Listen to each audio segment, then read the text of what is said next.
Alright, welcome everybody to Keeping Up with Cash. It is your host, Cash Money Morgan. What is up, you guys? The school year has started. The grind is on. The apartments have been moved into. And the school year is ready to rock. So obviously, to get off on a great start, I had to interview the one, the only, Louis Chaix. Yes, sir. How you feeling tonight, Louis? I'm good. Thanks for having me. Doing good? Yeah, we're currently in Louis' new crib. Yeah. Just got in my crib. It was like, who wants to record in whose crib? I don't want to do it. Like, his is way cuter than mine right now, though, so that's a vibe. No, just the wall. Just the walls. Two walls. Two walls, but they're like good-looking walls. All right. Louis, so before we get into this, just kind of give us your bio, where you're from, why you're in Springfield right now, so the people can know who you are. My name is Louis Chaix. I'm 24. I was born right outside of Paris, and then all my family's obviously in France. I'm here in Springfield for hockey in school. It's going to be my third year here in Springfield. I played all over Canada and the US and ended up in Springfield a couple of years ago, so here we are again. So how did you hear of MSU when you're in France? Like, you just happened upon it on Google? Like, what? No, so basically I left France when I was 14, and then I played high school hockey in Canada. Then I moved to Toronto and then El Paso, Texas, Boston for 3 years where I was playing college. And then I transferred here because I had some buddies I played with in Texas. Hunter Cooley, Alex Rubin, all these guys. Yeah, what's up, guys? All these guys, they were all playing here, and I was looking for a new place to play. They were looking for players, and it all worked out that way. So a vibe. Okay, so out of everywhere you've lived, what's the best one so far? What's your favorite spot? It's also different. A lot of people ask me that, and I don't think I can pick a favorite because they were all my favorite, but in different ways. Okay, what's the worst spot? Who's like Springfield? No, I actually love it here. I people are like, "Oh my god, Springfield!" I'm like, dude, it's awesome here. I don't know. All right. Okay. Worse? I don't think I got a worse. There's honestly. no spot that you're like, all right, okay, indifferent. All right, so Louis has a really cool, interesting story that if you're in Springfield, especially if you're in the hockey community, you know this guy, you know what he's up to. He's low-key blowing up, I would say. Yeah, I mean, if you want to say that, you can't. I'm not going to say that. Okay. So can you kind of dig into your story a little bit? Yeah, so basically, when I was 6 years old, I was diagnosed with a really rare skin disease called toxic epidermal necrosis. It's the highest branch of Stevens-Johnson syndrome, which had me burnt to the second degree on over 80% of my body. And then my organs, my lungs, I was burning inside out. Had no more skin on my body. I was airlifted to the burn unit in Paris. Did this happen when you were born? Well, no, when I was 6. When you were 6? Yeah. After a normal school day, I came home and I was super tired, flu-like symptoms. My face was red, but I was confused because that day everybody was asking me if I was okay. Are you okay? It's just a normal school day. I'm tired, and then at night I started getting super itchy. And then after a couple hours, my mom was like, "Okay, we need to go to the hospital." And then they didn't figure out what was going on. Sent me home, and then the next day I woke up and I had blisters head to toes all over my body, and then my skin just started falling off and started burning literally inside out. Oh my gosh. How painful? 1 to 10? When I think about the pain nowadays, it's like it makes me feel numb. Like I'll never ever ever experience anything more painful than that. It was I don't know. It's crazy. That's wild. Yeah, and then when I transferred here 2 years ago, I was in a really good spot in my life, really happy, and I was like, you know what? How can I do more? Why is it that I get to live my life the way I am, chasing my dreams, traveling all over North America, playing hockey, and there's people that are dealing with what I had to deal with, and other things too. But in my life, it was like I was feeling some sort of survivor's guilt.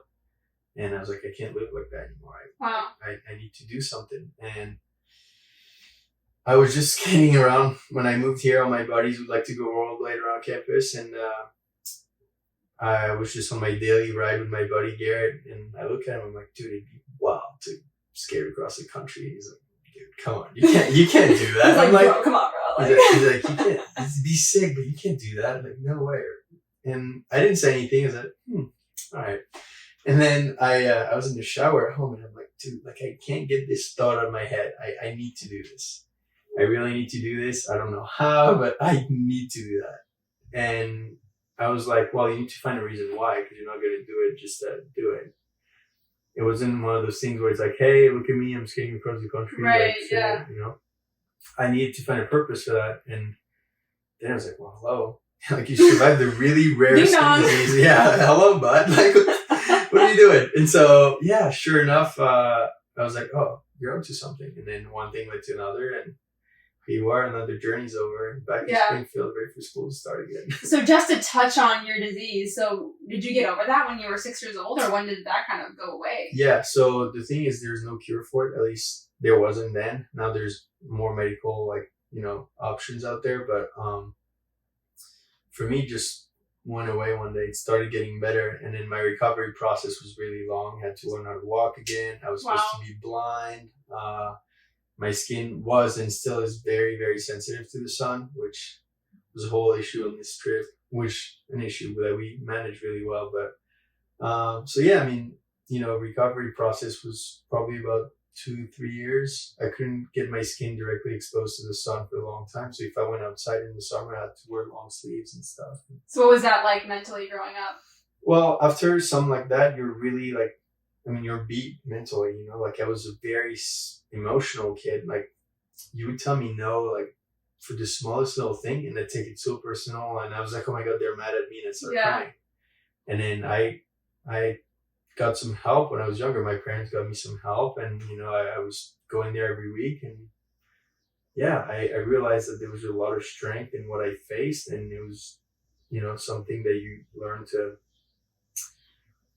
to understand and use for your life. And I'm now, like, looking back, I would never want to change my story. I would want to go through this again. You know, like, I don't want to feel that, but like, that was such a turning point in my life that, hey, dude, like, you survived something pretty wild. You know? So what else, what would be impossible for you to accomplish with your life, because you've already done that, you know? So like, if that didn't stop you, then why should something else? And exactly.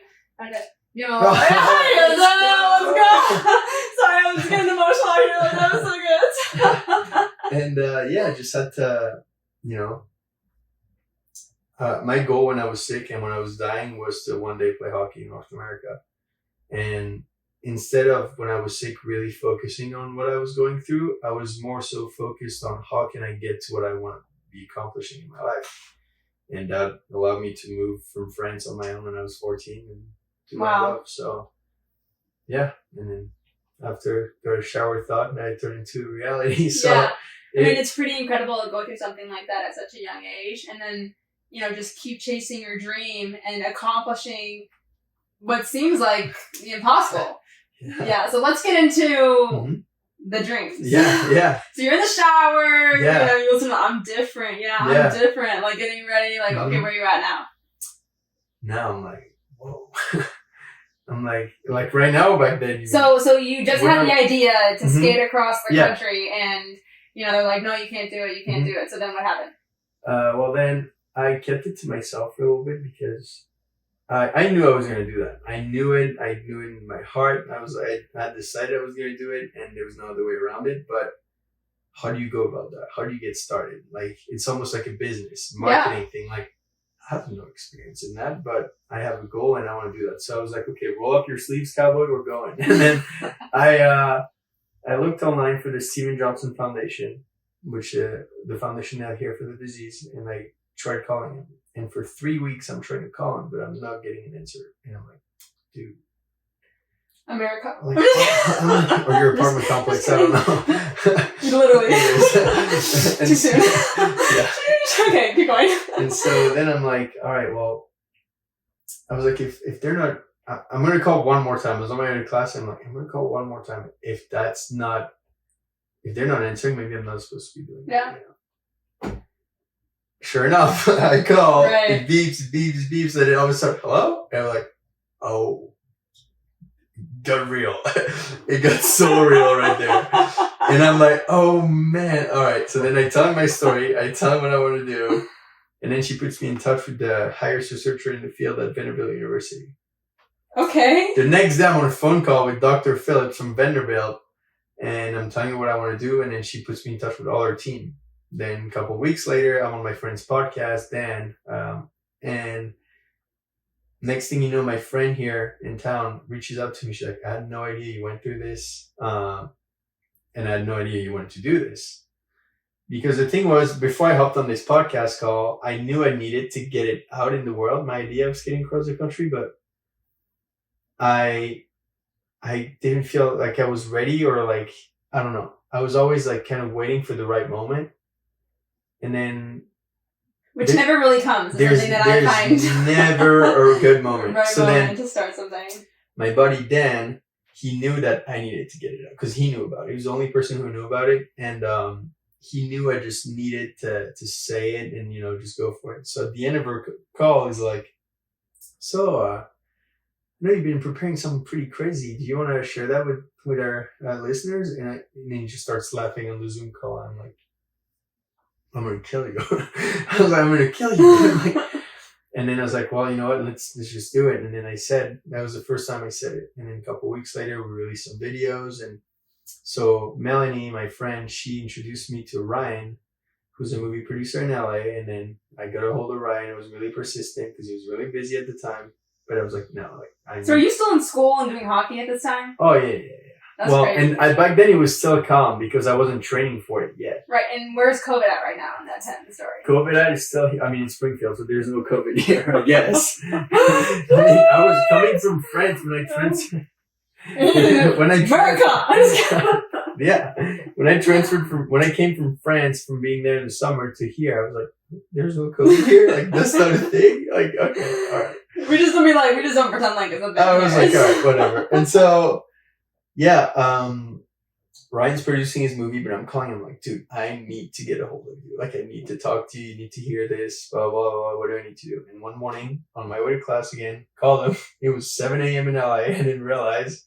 So he wakes up like, oh, I'm like, hey, it's Louie, what's up? And then I told him, he's like, all right, well, make a video introducing your project, your idea, and then we'll go from there. So then that's what we did. And then got that to him, and he was like, "Wow, okay, this kid's actually serious. Yeah, let's do it." So, what is the matter of time here? Like from the calling the Vanderbilt lady to that was in this guy? Yeah, that was in September. The phone call, Vanderbilt. Ryan was probably about, let's say, October. Okay, so it's happening fast. Late October, yeah, and then met Ryan in St. Louis for his premiere, and then after that is when we started. Talking a little more about the project after Christmas. We started talking a bit about it more, and then after this summer, this past summer, when I got back here in town, that's when things got serious. We'd have weekly calls and stuff like that. More again after Christmas, but between the two, like I remember I was just going in stores, like when I was visiting Boston, I was going in stores and I was like, hey, like, can I talk to the manager? Right, yeah. And then I was like, hey, like, I'm Louis Chaix. This is my story. This is what I want to do. You guys want to be part of it? Yes, no? Okay, cool. Move on. I have a stack of maybe 300 to 400 business cards like that. Wow. And then sometimes I'd get a manager's email, and then every single one of these business cards I've sent an email to describing my story, seeing if they want to get involved. Like invest in... Or be a sponsor, something, something. Like I was like, whatever you think. I just need help. I can't do this alone. So, wow. And I got a lot of no's, but I got some yeses, and that's what you got to focus on. I got TB12. I got all sorts of sponsors that. So what are these sponsors like? Hotel room food? Like, what are they exactly paying for? Depends. Some of them paid. Some of them were product support. Like my supplements first form, I got all the supplements I needed. I mean, you clearly saw that. Yeah, he has enough supplements for life. So. What else? Rowan gave me some clothing for when I was skating and after. Elixir is a CBD company for inflammation stuff. I don't know, putting in your muscles. It's really helpful in my journey. Then iSkin is a skincare company in LA. They were giving me sunscreen. Wow. And also money to help us with gas and food, because doing a journey like this costs money. So right. We were really fortunate that we had some support. And yeah, I mean, it was pretty special to see people believe in your story and what you want to do, and also bet on you, because what happened from between here and New York, nobody could tell, like, Yeah. I mean, it's 3,000 miles, so a lot can happen. Every day is different, and yeah, people had to take a serious risk, and I'm glad they did. I hope they feel like that too. So Yeah. Okay, so you just got these sponsors, and then what happened? So, well, some of these sponsors literally came like the last week. I got sponsors and stuff, like my producers worked really hard and got some sponsors literally like the day of the start and stuff. Wow. Like RV tow. Like I started skating, we didn't have an RV yet. Because I told my producer, I was like, hey, like whether it goes through with you guys, which I knew it would, but I was like, if you guys for some reason can or cannot get involved, like I'm doing this. Yeah. If I have to carry my backpack and my tent with me all across, I'm going to do it. That's some I said I would. Yeah. I said I would, and I was like, okay. So now, my previous semester was probably the hardest time. Well, the past year was hard, but the last spring semester was wow. I was in over 18 credits in school, playing hockey, training for hockey, working, and also trainings for 10 for 10, my journey. And I was training like 6 hours a day. So my days would start at like 4:30, and they would end at like 1:30 or 2:30 sometimes. And I would just. So what are you sleeping? That's another. I'll sleep when I'm dead. Okay. But like, I was like, it was wild. And so this semester was so busy and so hard that I often said that during their journey. I'm skating across the country, and I'm like, I feel like I'm on break right now. Like I don't have to go to the next meeting or the next class or the next this. I can just be there all day. Right. It's because you're doing something you love. Even with podcast stuff or whatever, this does not feel like work. Yeah. This feels like fun, you know? But it is work. No, it was definitely work. Yeah. But like, even like the preparation, I loved it, but it was just so like draining, consuming. I mean, you're preparing for something big. You get your name on the line, like. Because at the end of the day, like, I had to take the risk of being like, hey, like, if I don't make it, it's my name attached to this. Like, anybody involved, even though they're around, like, they're going to be able to detach themselves from it. I can't. My name is stuck with this failure, so I have to live it through. And I never had a doubt that I wasn't going to make it, just because I knew how hard I prepared and why I was doing it. And I think the purpose was bigger than any training I could have done. I mean, obviously. That's good. I could have never done it without the training I did, but the purpose and the why and that was bigger than anything for sure. Do you have like a training coach or anything, or are you just? Yes, my friend Dan. I was on his podcast. He's my trainer, and he helped me the whole way to build this training plan and then help me prepare for it. So, shout out Dan, not all heroes wear capes. That's right. Rollerblades. Yeah. Yeah, I put those away for a couple weeks. That's funny. Okay, so then how did you get to the start then? What all this happened, you have the sponsors, everything's ready to go. Yeah, so before the journey we went to St. Louis. We flew a week early to LA because I was like, the last thing I want is to fly in the day before and my legs are dead and I'm tired. So flew in a week early. I stayed with my producer Ryan, and then we were just working. We were trying to find sponsors and meetings and events and stuff like that all week, and it worked. And then June 1st... And you're not in school at this time, or you took off? School was over. Literally, like, school ended. The day after that, I packed my apartment because I didn't even have time to move my stuff on my own time. Packed everything, and then I was off to LA that same day. Oh my gosh.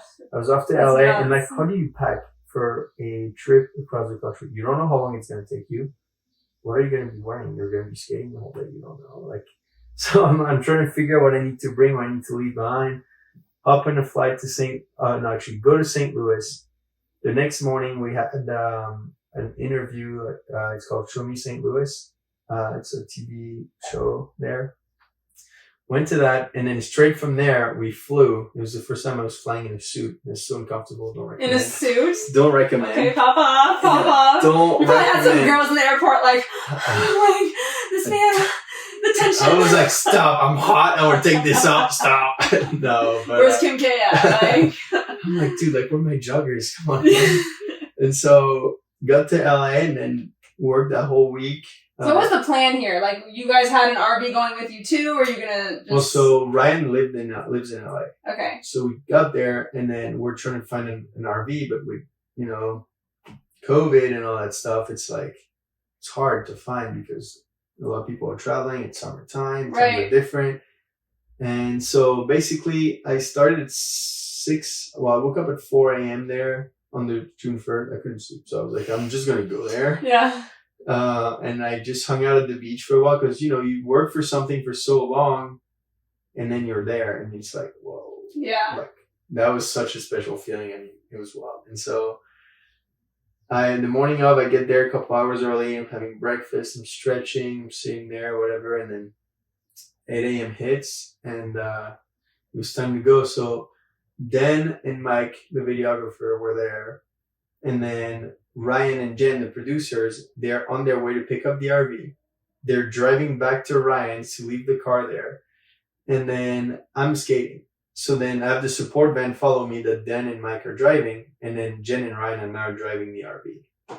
And then we met up later down the road. And the first night, we didn't really know how to operate an RV. We didn't know where to put it. And we slept our first night in the Walmart parking lot. There you go. There you go. Yeah, I put on my store. I'm like, guys, where can we park an RV at night? We don't know. Yeah. And then people are like, oh, go to Walmart. Yeah. Sure enough. I actually have seen quite a few RVs at Walmart. Yeah. Yeah. So both of those cars followed you the whole time, right? The RV. Well, the RV. Car. So the RV would go meet me halfway during the day, and then at night at the campground, and then the support van would go ahead of me every 10, 15 miles. And then I'd meet them, get a protein shake, a snack, water, and then rest for a little bit, and then go again, and then again, and then again. So my team stopped every 10, 15 miles to go across the country. Wow. Well, almost every time. Yeah. So, I mean, tell me about the journey itself. What was like the hardest spot? You know, how were your legs halfway through? What was going through your mind? You listen to, you know, what were you listening to? Like, I don't Yeah, so he's like Drake the whole way, you know. So basically, I mean, for all the tea and the details, there's a lot of things I'm not going to tell you because I want you to enjoy the documentary as much as you will. All right. From row C, you know, let us know. Dude, what is it's going to be like, and it sucks for me because I'm like, dude, there's so many things I want to tell you. Yeah. But Arizona was wild because 116 degrees. Mm-hmm. I'm literally hallucinating up there. Like I'm skating and I'm like, it's so hot. I'm just like, I remember I turn around and I see like a semi right there. And then I'm like, it seems really close. And I look again and there's literally no one. And I'm like, okay, you know, it's hot when you're seeing semi trucks right behind you. Yeah. And then, what else? I mean, the mountains in Flagstaff were pretty wild. So you're just skating on the road? Oh yeah, like highways, you name it.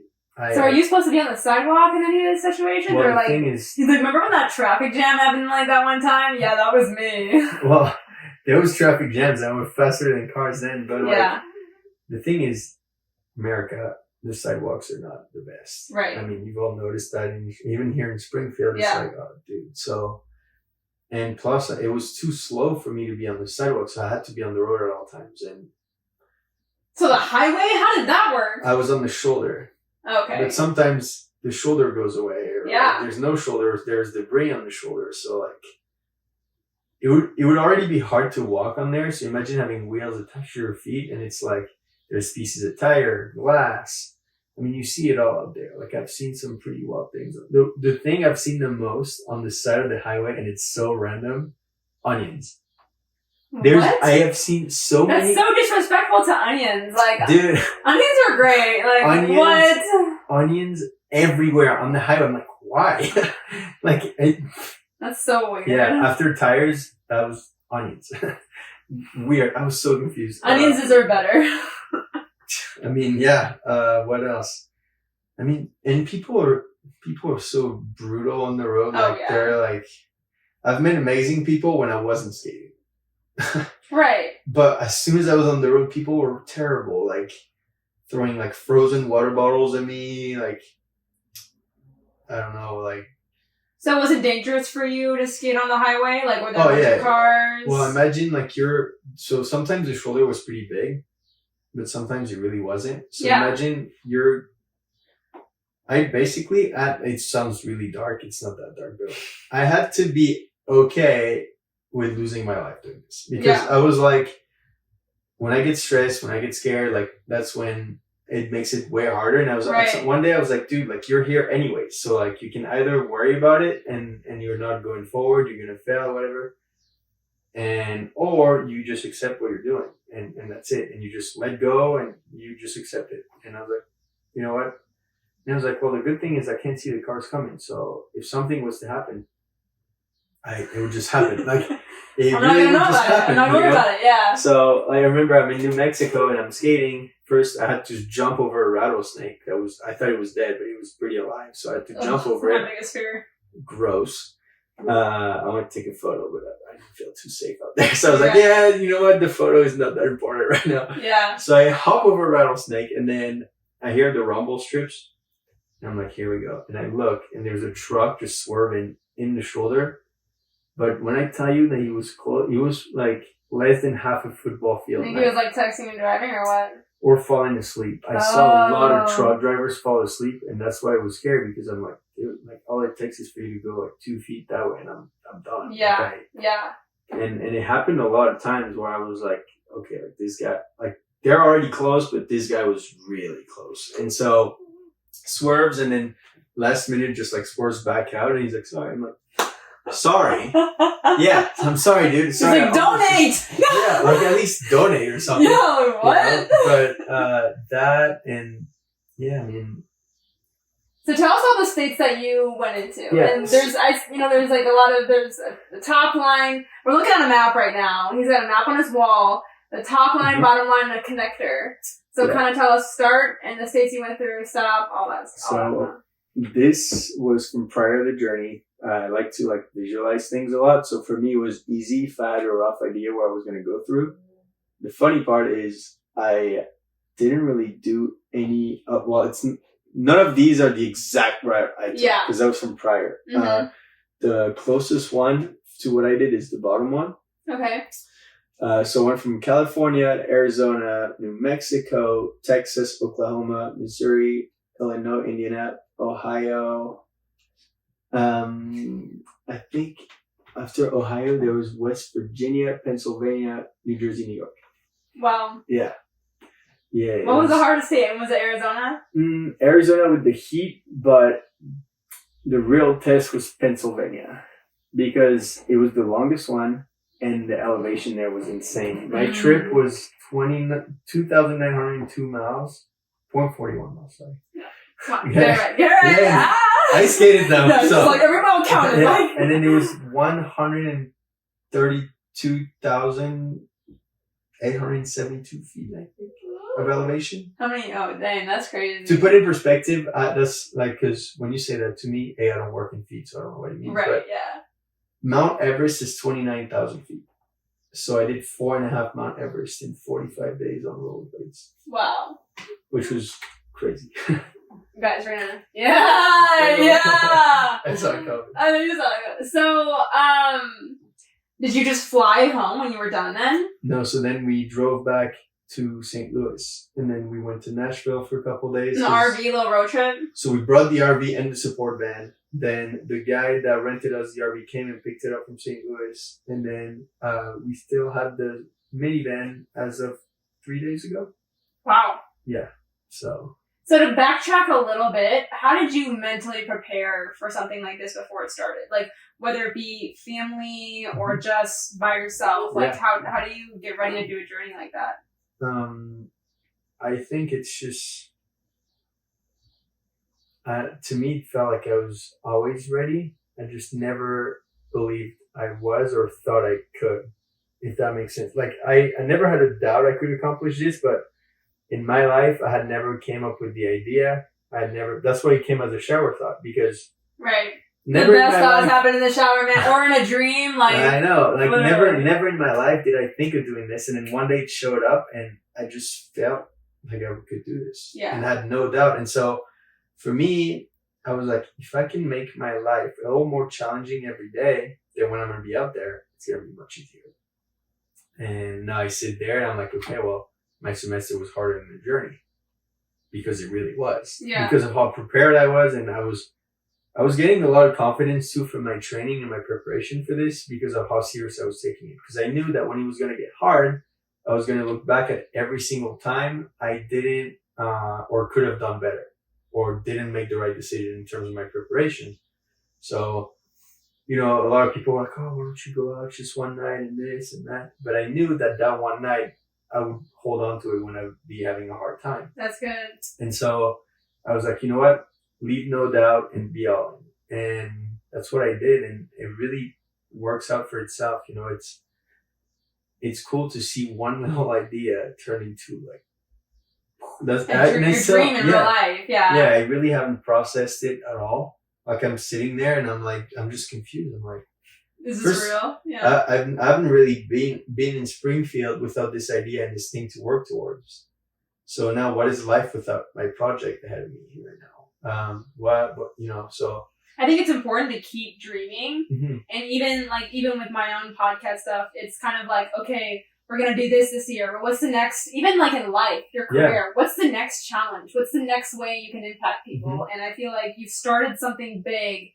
Well, what's the next thing, Yeah. And it's funny, and a lot of people ask me, so what's next? Right. And I'm like, dude, I'm asking myself the same thing, like, what's next? And so I got to Times Square. Moment I had dreamed about. You had the Carrie Bradshaw moment. Dude, I was dreaming about that moment for so long. Was it amazing? I've not been to New York yet. Mm-hmm. But I got a work trip soon, so I'm pretty excited. Yeah. So for those past 2 years, I'm picturing this moment when I'm training, when it's hard. And so the last 5 minutes of the ride, I'm like, oh, like, it's getting pretty close to be done. Like, do you really want this to be over? Like, so I was going super slow. I was taking my time. I'm like in New York. I'm looking everywhere. I'm like, wow, this is pretty crazy. And then I get to Times Square and it's packed of people. So my team had told me where they were going to be, and they were waiting for me with a little finish line thing to cross. And I got there, and I mean, I was running on 3 days without sleep because I had to skate. I skated like over 250 miles in 2.5 days. How do you stay awake? And you're not drinking coffee? You're not doing that while you're skating? Listen, at that point, it was nothing else mattered but getting there. I skated through the night twice, so I actually... Red Bulls, like nothing? Monsters, pre-workout. Okay. But I would take breaks, but they were like 2-hour breaks or an hour breaks. They were never like a night of sleep. So I skated a full day. I slept a couple hours. Skated a full day again. Skated all the way through the night and then through the morning. Took a couple hours. Skated all the way through the day, through the night. And then I finished in Times Square. Wow. And it was crazy. And so I got to Times Square, and I mean, my parents flew from France to be there. That's so cool. It was just like the perfect little scenario, but it was so perfect that I was like, it was like blank. I was in shock almost that I was there and it was over. So I remember crossing that, and for a second I look around and I'm like, so like what now? Like tomorrow I'm waking up, I don't have to put my skates on. Some people, so I've been in situations, or some people too, it's like when you do something so awesome, you almost hit a depression afterward because you're like, well, nothing's going to top that feeling, that moment. And I think it's hard to bounce back, but you just got to keep reminding yourself, like, there's going to be more moments. It's just the beginning, you know? And a lot of people talk to me about that. And the thing, I was getting frustrated because I was already aware of that because, that was part of my preparation. Yeah. And so a lot of people, my family, especially my parents, were like, okay, you're going to get depressed, blah, you're going to be careful, blah, you're going to be depressed. But the thing was, I was aware of that. And I was just waiting to have some sort of feelings like that to just be able to like karate chop them away, like I was ready for you. I saw you coming, like get away. Yeah. And the thing was, people were talking about it so much to me that it was almost scary because I'm like, well, like stop, like you guys are Like like they're almost speaking into existence. you're all Yeah. that because I learned one thing. If I learned one thing on this journey is that everything we anyways we'll talk about it. Okay. But like that's chapter 2. yeah, that's something else. But like I was like, it's like you guys are putting it into my brain. I'm not feeling like that right now. Yeah. So I'm gonna be right now, and then tomorrow I probably won't feel like that either. And you know, it's not like I feel like that all day. It's just like coming back to normal life, and you know, with the school and everything. Like it's I'm trying to. You're good. I'm You're sorry. good. Do your thing. Do your thing. I'm trying to like figure out, you know, where I'm at, what I've accomplished too, because you know when it's hard, like what's a world record? You know, like when we accomplish a world record, and it's like, okay, but like when you really think, what does it mean? How do you process that? You know, so like you just did something incredible. How do you go back to, you know, working an 8 to 5 or taking, you know, going back to class? Like it's kind of weird, you know? Yeah, and which I was excited about. You know, like I'm excited to be going back to school, but it's just like reorganizing your life and kind of almost letting all the chips fall and being like, okay, this is where I'm at right now. But the thing is, some chips are still up there. Like my journey, I don't. There's moments I don't even remember, and then sometimes I look at a photo and I'm like, oh, look, it unlocks so many memories. Yeah. So yeah, it's just being patient and you know, giving myself some grace and not being too hard on myself. But also, there's like a fine line right now of not being too hard on yourself and really just getting back to work. So I'm excited for school to start and training and hockey, and you know, all starts again, so it'll be good. Yeah. Y'all gotta go, if you're in the Springfield area, you gotta pull up to MSU Bears and cheer on Louis. That's right. So what would you say was your biggest, like, learning takeaway from this journey and everything that came with it? Whether it be, you know, getting sponsors, getting prepared, or just the journey itself. Yeah. For me, it was a lot of people say they want to do certain things, or you know, they tell you, hey, I want to do this with my life. One day I'm going to do this for a job and this and that. And I'm like, okay, all right.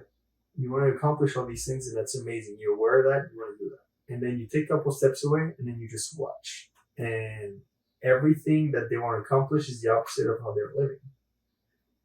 And it's fine. It's okay. But it's just sad because we all have so much potential.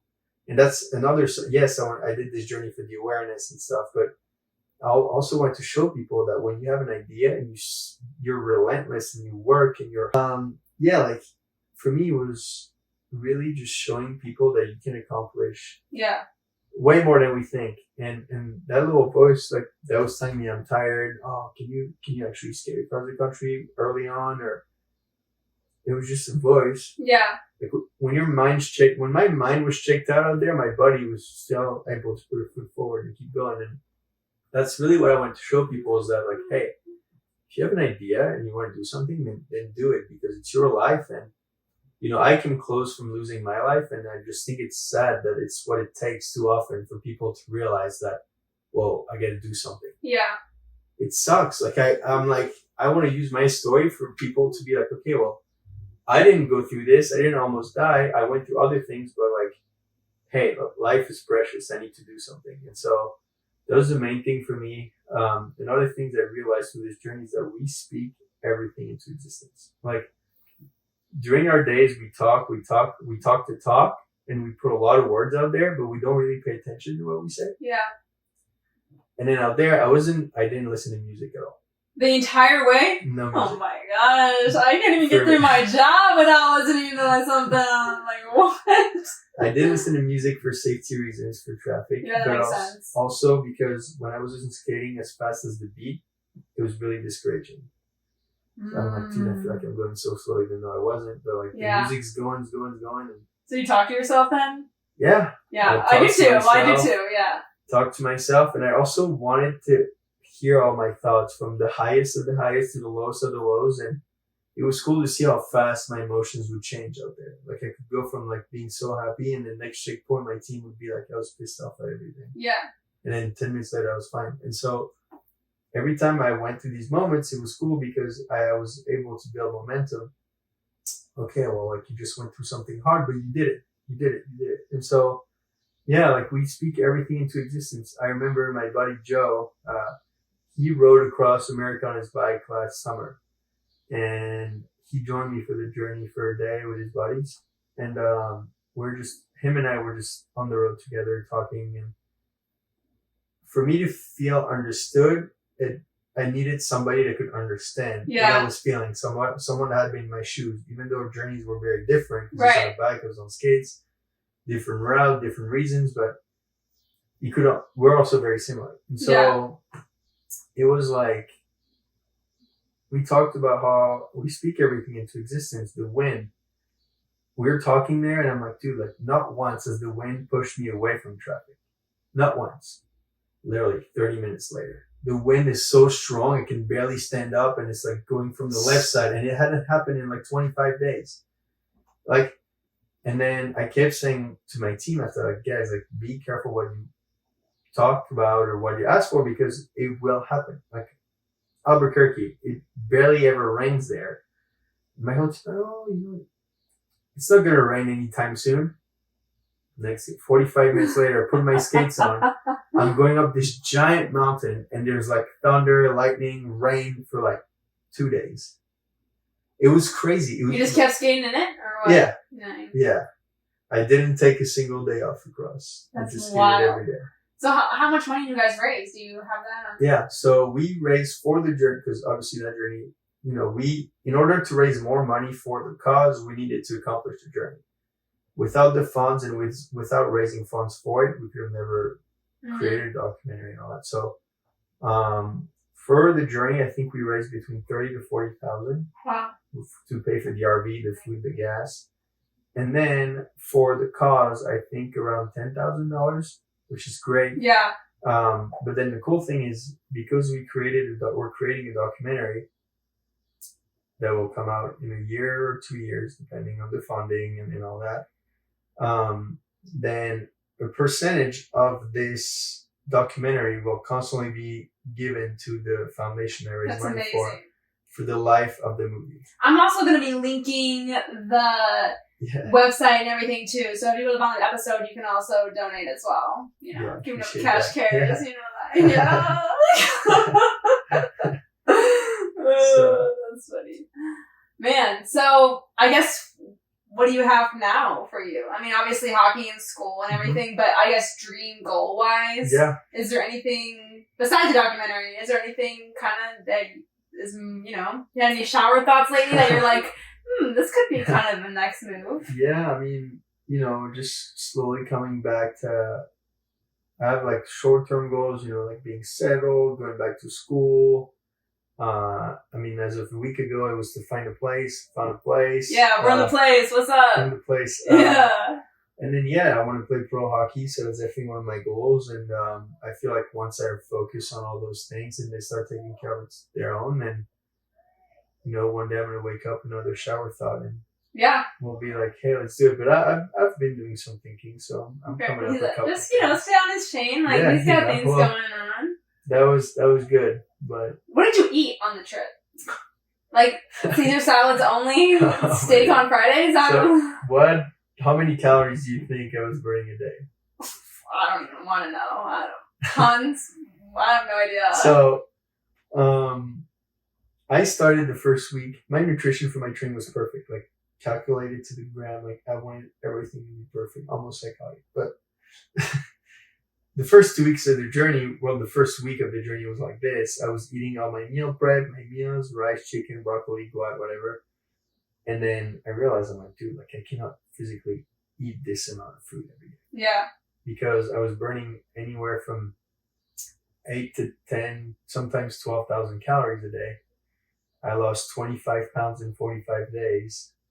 And so basically I had to meet my calories, so I was just eating fast food, milkshakes, protein shakes, like And that didn't make you feel awful? No, because I was burning so much, and calories a calorie. I had to. And he goes to the bathroom and Taco Bell. You know what? I didn't have a problem like that at all. Really? Yeah, it was crazy. Like we're talking about it the other day, and my producers were like, "Dude, the way you were eating, I just had to eat anything and everything that was thrown at me, and." Yeah, did just fine. So That's cool. There you go. Shout out to McDonald's, Burger King, Yeah. Wendy's. I can do all the reviews now about the fast food place. I know it all. I know. I've tried them all. Those are the next sponsorships, honestly.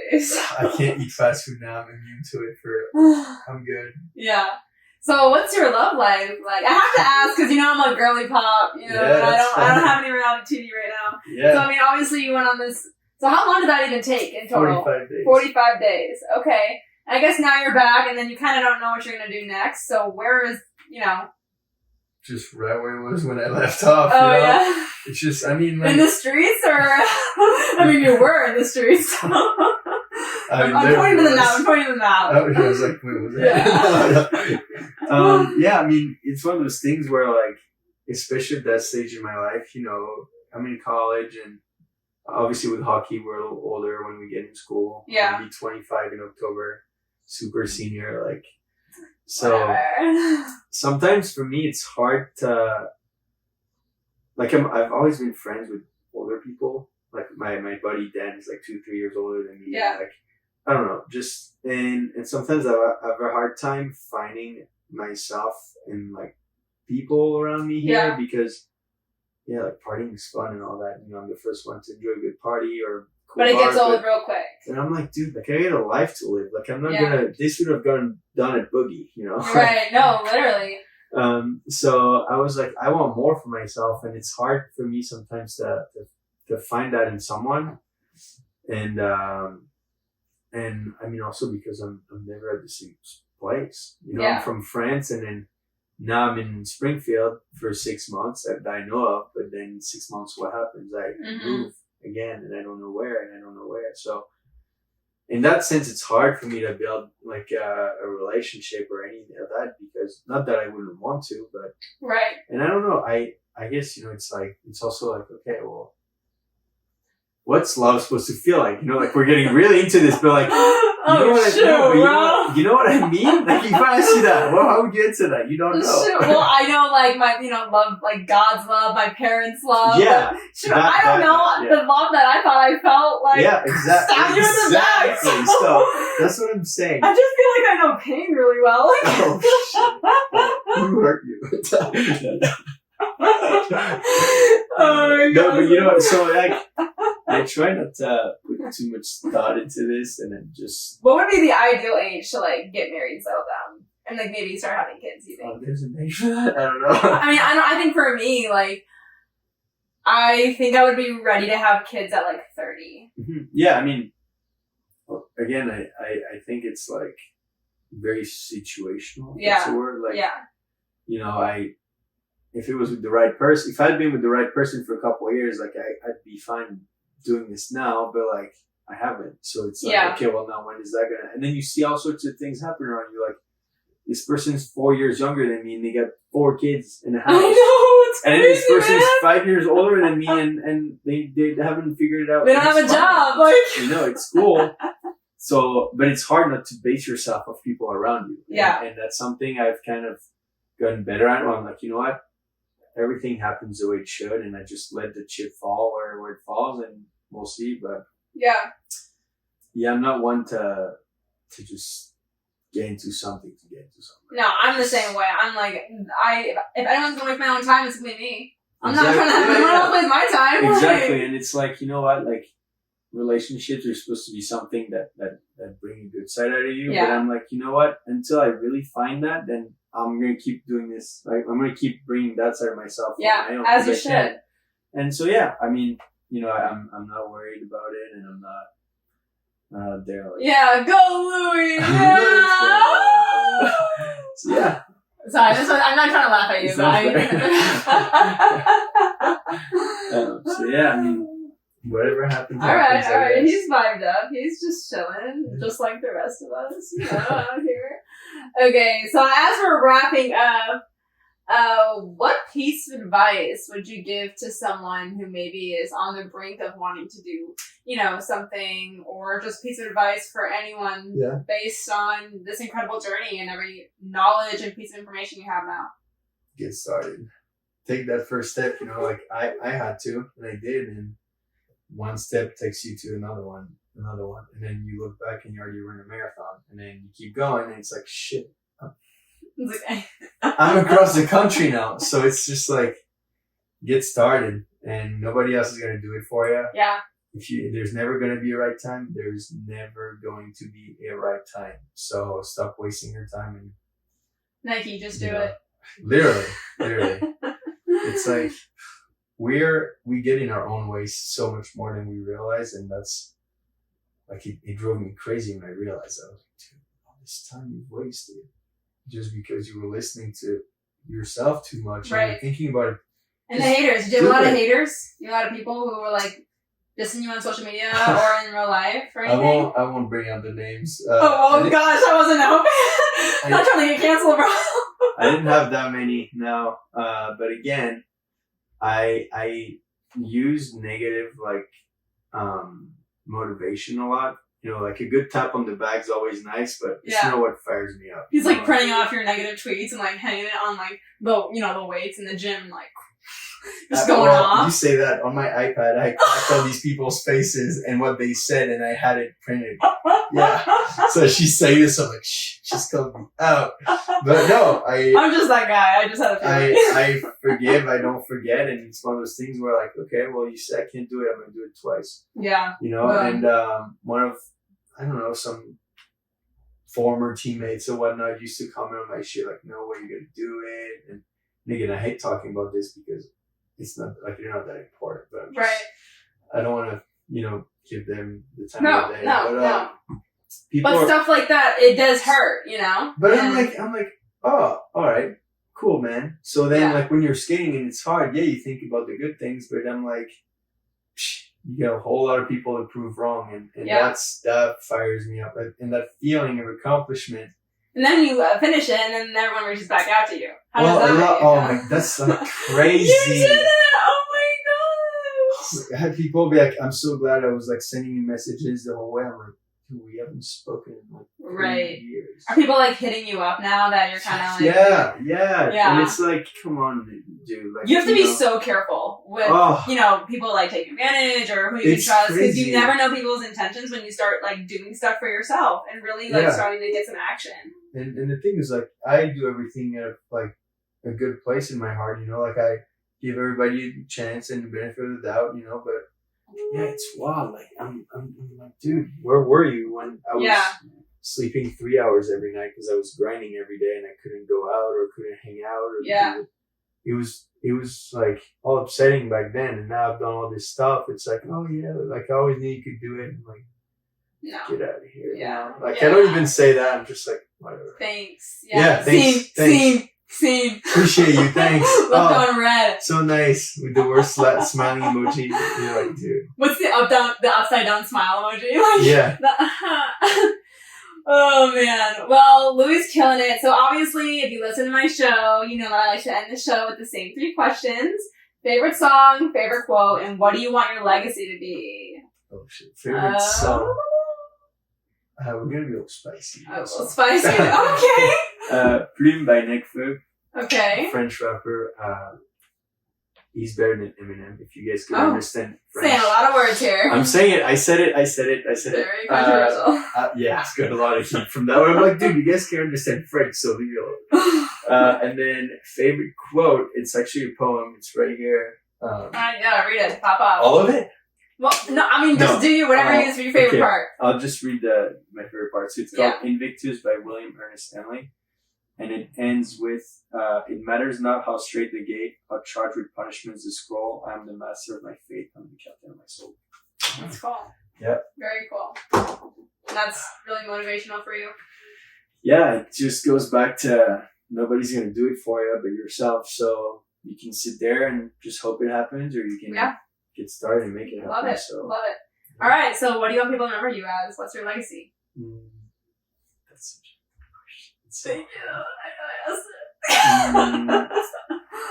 I want to be remembered for somebody who's selfless and who just, tries to be a part of something bigger than himself. Amazing. Yeah. Amazing. Have you been able to physically see people impacted by what you did? Oh my God. That's what made this whole journey incredible. A lot of people would come up to me and be like, thank you so much. Thank you for doing this. Thank you for letting me be a part of this. And I'm like, no, It's the other way around. Yeah. Have you met anyone with the same skin disease? I did meet somebody here before the journey started. Then a lot of them reached out online. Very cool. But then I met some people with similar things or completely different, and just like cry in my arms and be like, "You're changing my life." That's amazing. We met this. Oh my god, we met this through my hardest day of the journey when it was 116. I only skated 30 miles that day. And we get to the hotel. I'm really down. I'm upset. I didn't skate that well. And this lady at the hotel, we tell her what we're doing and stuff. And then we start talking. And her son has a really similar condition to what I have or had. And we start talking. We share stories. And then I tell her how important it is that she's there and being supportive and there for her son. Because my mom was. I mean, I have photos of her. Mm-hmm. But like... and then she just looks at me and she's like, "You give me hope that my son will be strong one day and that he'll be able to live a good life and impact others too." That's amazing. Oh, and you know, in these moments you feel alive. A lot of crazy signs happen on the road too. And it's like, even when I tell those things to people, they're like, "How? Like, come on." Yeah. You literally couldn't make it up. And so, yeah, it was just very special. A lot of times I was reminded of why I was doing this. I never forgot, but it was like amplified it in me. Mm-hmm. And also it always showed me I was right where I was supposed to be. And that was really rewarding. So that's awesome.